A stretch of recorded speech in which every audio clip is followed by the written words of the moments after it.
Peipsi koostöökeskus korraldab Peipsi järve keskkonnateemalise sotsiaalreklaamide konkursi tööde esitamise tähtajaga 10. jaanuaril 2021. Sotsiaalreklaam nagu ka tavaline kommertsreklaam püüab vaatajaid-kuulajaid veenda millegi kasulikkuses või kahjulikkuses ning kasutab selleks sageli kunstilist ülevõimendust ning lihtsustatud seoseid ja selgitusi. Meie teemaks on aga keskkonnateemaline sotsiaalreklaam, mis peab esitama sõnumi meie rikkast ja puhtast loodusest, mida tuleb hoida ja kaitsta. Keskkond, mis meid eelkõige huvitab, on piiriülene Peipsi järv. Keskkonnateemaline sotsiaalreklaam pole mõeldud toodete või teenuste müümiseks, vaid selleks, et juhtida avalikkuse tähelepanu olulistele küsimustele ja ümber kujundada inimeste argipraktikaid. Seda kasutavad laialdaselt näiteks keskkonnaorganisatsioonid, sealhulgas Maailma Looduse Fond, Greenpeace ja nii edasi. Säravad ja visuaalselt meeldejäävad reklaampildid mõjutavad meid rohkem kui sõnumid läbi lihtsate tekstide. Keskkonnareklaam saab inimesi tõeliselt mõtlema panna teemadele nagu globaalne soojenemine, metsade hävitamine, veereostus või liigtarbimine. Selleks, et luua tulemuslikku sotsiaalreklaami, ei pea omama spetsiaalset haridust. Sa ei pea isegi oskama joonistada.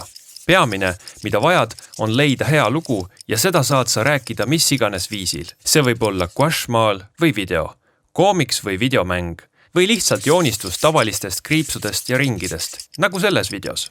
Hea sotsiaalreklaami loomine nõuab 4 asja. Esimene on teabe omamine. Selleks, et oma lugu teistele rääkida, peate kõigepealt probleemi ise tundma. Teine on lugu. Igasugune reklaam töötab kõige paremini, kui see põhineb lool, mida on tore jälgida. Kolmas on perspektiiv. Igal lool on peategelane. Kuidas ta elab ja mida ta tunneb, kuidas panna meie publik talle kaasa tundma, miks sa talle kaasa tunned.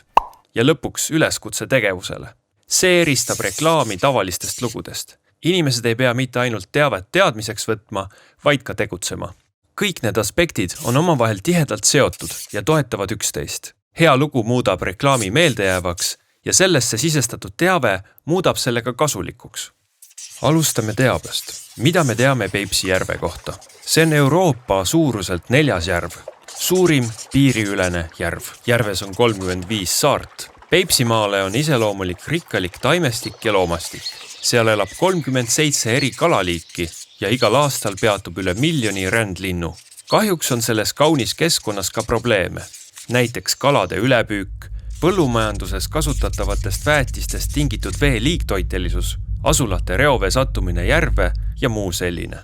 Peipsi järve kohta saab rääkida palju lugusid. Selle keskmeks võib olla ükskõik mis või ükskõik kes. Loomad, inimesed, taimed või ka tehisobjektid. Aga meie räägime teile kaladest. Peipsi järves elab 37 kalaliiki.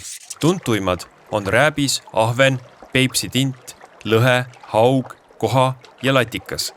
Kala mängib ökosüsteemis olulist rolli ja on väärtuslik toiteallikas nii Peipsimaa kui ka kogu Eesti elanikele. Kuid see ei pruugi nii jätkuda. Kalastik väheneb järvest liigse kalapüügi ja reostuse tõttu, samuti ka kliima soojenemise ja jääkatteperioodi vähenemise tõttu, mis avaldab negatiivset mõju kudemisele. Pildi võib iga hetk ümber pöörata ja järv, mis on täis elu, saab surnud järveks. Õnneks saame selle pildi aga ise ümber pöörata. Vaja on teha koostööd teadlaste, ettevõtjate, põllu- ja kalameeste, kohalike elanike vahel, nii meie kodupiirkonnas kui ka üle piiride. Peame muutma oma eluviisi ja seadma eluslooduse üle kõige, sest me ise oleme ka osa loodusest. Muidugi pole see veel reklaam, vaid juba väike lugu. Selles on fakte, peategelane ja üleskutse tegevusele. Proovi ka ise. Aitame koos Peipsi järve.